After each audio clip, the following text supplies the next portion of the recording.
now my hand's disappearing under a wave of wood ants. They're biting me, but they don't really break the skin. But what they're also doing is squirting formic acid. All in a day's work on an RSPB reserve. On this episode of Nature's Voice, meet Rob Farrington and Paul Morton at the spectacular Arne Reserve in Dorset, where they work, and where you can find all 6 British reptiles, if you're very lucky. They've already found their first baby smooth snake of the year. Just goes to show that they were successful in breeding last year, and this is a really, really positive sign that Britain's rarest reptiles breeding on the reserve still successfully. For the first time, you can also hear the podcast on YouTube, enhanced by pictures, of course. So if you want to see what Rob and Paul and that smooth snake look like, plus photos submitted by the Love Nature Facebook pages, have a look for us on YouTube. It's all happening. I'm Jane Markham, handing you straight over this month to the capable hands of Rob and Paul to give you the lowdown on Arne, which is the RSPB's flagship heathland site on a peninsula that juts right out into Poole Harbour. First up, Ospreys, and a cunning plan to get them to breed on the south coast once more. Here's Rob. At Arne, we have loads and loads of ospreys passing through migration, firstly in the spring, around April, but they normally just pass straight up through. But on the way back down the latter half of August, all of September and early October, lots of ospreys stick around on the reserve and in the harbour for a long time. They come in groups, stay for a few weeks and poach on again. And of course, a few hundred years ago, osprey were breeding all over the UK and in Poole Harbour. So the idea is to get them breeding here again.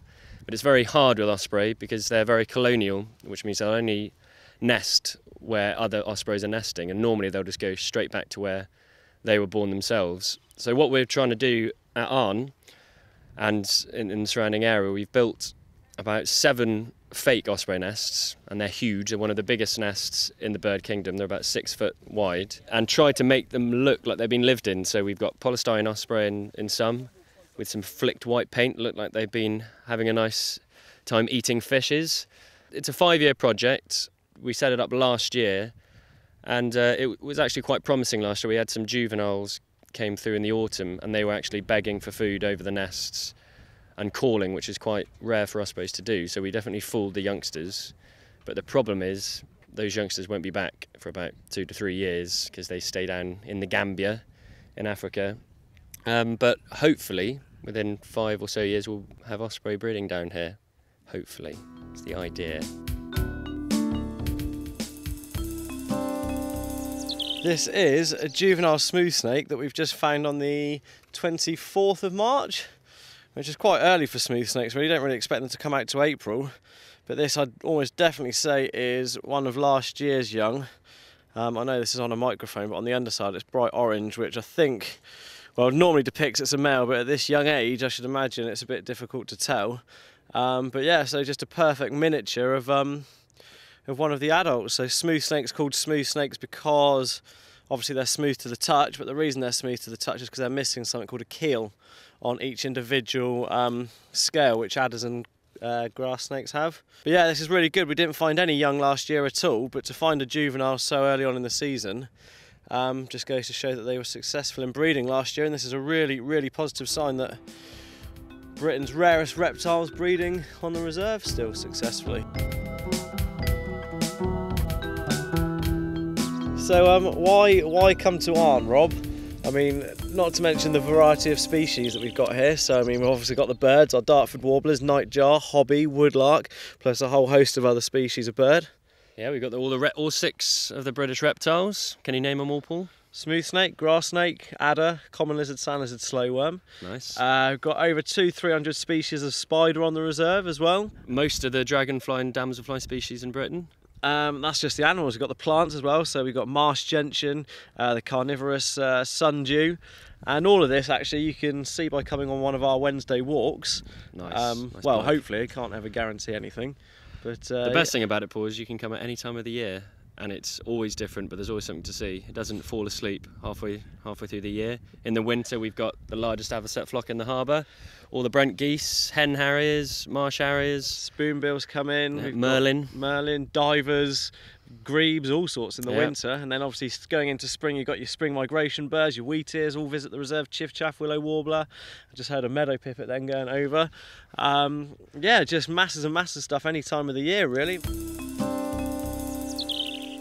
Just a few miles away from Arne, over on Portland Bill, we've got a Date with Nature site with a guy called Mark who will be up there all summer, and I don't know if you know much about Portland, but it's one of the migrant hotspots in the country. So all the way through the spring you get hundreds and hundreds and hundreds of migrants turn up, from redstarts, wheatears, willow warblers. They've had a hoopoo up there the last couple of days, alpine swifts, anything, you name it, it can turn up on Portland in the spring and in the autumn. But you've also got your breeding seabird colonies there, so you've got razorbills, guillemots, the odd puffin, kestrels, peregrines, there's kittiwakes, and if you're really lucky they often get dolphins passing the bill as well, and the odd whale I think as well. On the reserve itself, we're going to try and set up our own mini Date with Nature. So if a wildlife spectacle turns up, so for example the Ospreys, if they start returning early again like they did last year, they started turning up in July I think it was, we're going to have volunteers set up with telescopes showing the general public the Ospreys, hopefully getting them to see them hunting and fishing and feeding in trees and bits and pieces. Reptile Date with Natures as well, we're going to try and set up looking for sand lizards, smooth snakes, those kind of things, reptiles or animals that you don't specifically get to see that often really. So yeah, get on down here and go to Portland.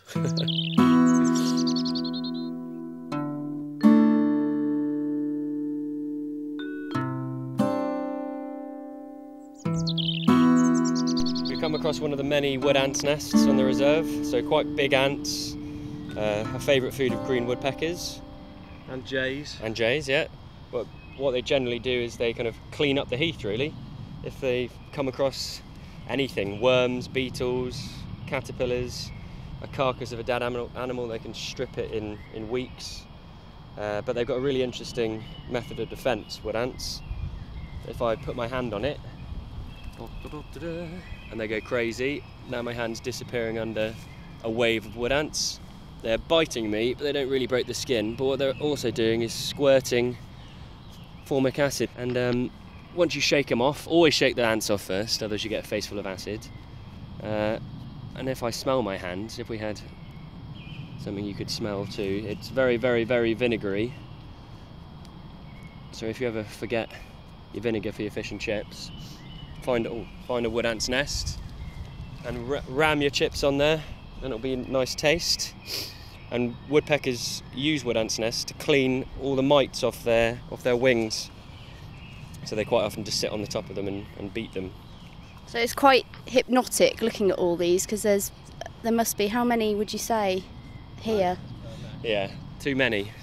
There are some, they're really, really interesting. Some, it's on a hot day like this, they're always kind of opening and closing their nest to keep the centre the right temperature. So I've got ants up my trousers. To keep the core at the right temperature. So on a hot day they'll open up lots of little vents. If it's cold they'll close up the vents. If it's too cold inside, they'll send all the guys up to bask in the sun, and they'll go down and let off the heat in the nest. They're amazing little guys. It's an amazing time of year, Paul. What better way to celebrate it? Go on then. And invite everyone down. Go on then. Invite all the families down. Rob Farrington and Paul Morton at Arne, and there are full details of all the events at Arne on the website rspb.org.uk, and put Arne in the search box. And for those of you not watching this on YouTube, Arne is spelt A-R-N-E. Did I mention that this month there's a pilot version of this podcast with pictures, some moving, some still, on YouTube? Very exciting. Well, if you heard last month's episode, you'll know all about Stepping Up for Nature, a new campaign to encourage us all to do our bit for nature, however small. Now, the RSPB has a members' weekend each spring, so for this month's Stepping Up for Nature feature, we thought we'd ask delegates how they are stepping up. James Walsh is a student at Salford University who works part-time for Greater Manchester Ecology Unit. Now, what sort of thing, I wonder, would a student be thinking of doing? trying to organise some parties to raise funds for conservation, and I aim to continue to find special places that can be saved for nature. We'll be putting out all the different food throughout the year for all the different birds that come into our garden. Sheila Holgate. At the moment we have 29 different species that visit our garden. Graham Waller came by train, cheaper both for his wallet and his carbon footprint, his first step up for nature. And on the train we met a chap who was working for Aviva, and I ended up talking about all sorts of things to do with the RSPB. I was very interested in the albatrosses and the vultures and Harapan rainforests, and he had no idea about these things. So I'm just hoping he will look up the RSPB website and perhaps become a member. Andrew and Pauline Hall are lucky enough to have a couple of acres of grassland on which they keep sheep. Nice big hedge all the way around. In our garden we try to leave rough places aside for various invertebrates and reptiles. Try to enhance that and do a bit more, really, because you never really do too much. There's more about Stepping Up for Nature on the website, and if you haven't seen the wonderful video on the Stepping Up for Nature page of the website yet, you're missing a treat. rspb.org.uk, search on Stepping Up. Next year's Members' Weekend is the 13th to the 15th of April 2012. There'll be details on the website nearer the time. That's it for this month. I'm Jane Markham, and I hope you'll join me again next month. Nature's Voice is a podcast production for the RSPB.